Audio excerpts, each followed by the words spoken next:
MHT-CET परीक्षेमध्ये 80% paper कुठून येतो माहितीये का? फक्त 12वीच्या टेक्स्टबुकमधून. या परीक्षेमध्ये 12वीचं वेटेज 80% असून 11वीचं वेटेज 20% आहे. म्हणजेच फिजिक्स केमिस्ट्री सारख्या विषयामध्ये 50 पैकी 40 प्रश्न एकट्या 12वीतून तर 10 प्रश्न जे आहेत ते एकट्या 11वीतून विचारले जातील.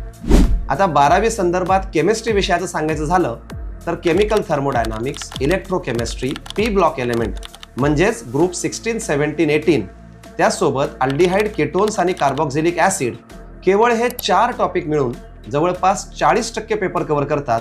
म्हणजे 16 प्रश्न एकट्या ह्या 4 टॉपिकचे आहेत.